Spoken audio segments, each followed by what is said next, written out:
Campus Security by Caitlin Levine. Disclaimer, this is a story about my own personal experience and my thoughts on the situation. I am not trying to call out and or bash Mid-Michigan College and any other school that I mention. This is purely my experience, with some added on experiences that have happened recently that have not directly affected me, but still have affected me. In August of 2022, I had my own personal security scare at Mid-Michigan College.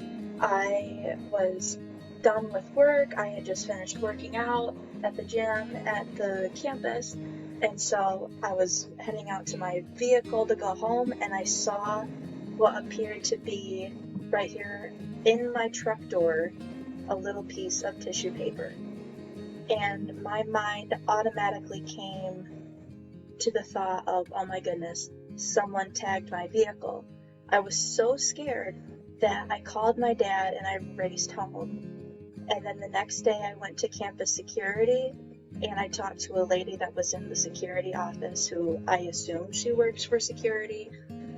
She said that the school couldn't really do anything about it and that, quote unquote, the security cameras in the parking lot are not very good. That did not help my situation at all. In fact, the following couple of weeks, I had either a friend or my manager walk me out to my vehicle because I was so nervous. I even went and talked to my admissions advisor, and I haven't heard anything since. And I've honestly been too let down to talk about it with anyone any further.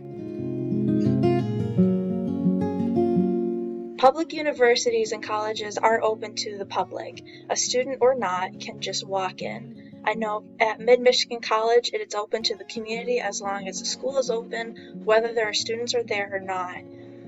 I have gone to the gym around maybe 12 o'clock in the afternoon, and there would be people in there that are not students or faculty, and that it's not safe for students.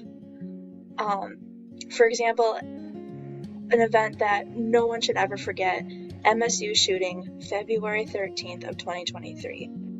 A man named Anthony McRae was able to walk into 2 buildings, killing 3 students and injuring 5 people.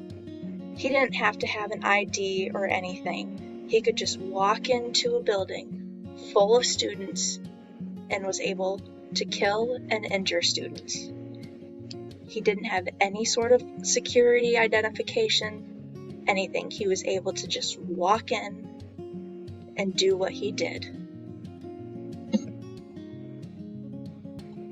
College students are future trades workers, teachers, doctors, scientists, nurses, and many more professions.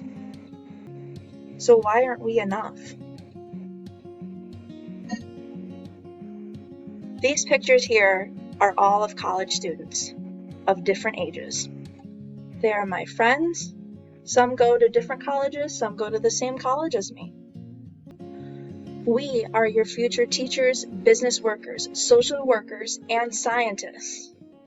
And I will just mention them. This picture right here was taken by this girl. Her name is Zayna McLean. I got permission from all of these wonderful college students to use these photos for my story, because it's also their story too. The only way to solve this specific problem, so the specific security problem for colleges, is to improve campus security by only allowing those with specific ID cards to access dorm buildings, classroom buildings, and other student-populated buildings. Allow certain times for the public to use buildings such as the library, music practice rooms, and gym and activity centers. I'm not saying completely cut off colleges from the public because that would make them private schools. I'm saying just up the security for where students should be able to feel safe most, and allow open access for the public for certain times of the day. These are my sources for where I got the pictures from. and the source for this background music. Thank you for listening to my story. It was really difficult to talk about, but it is something that needs to be talked about more. Thank you again.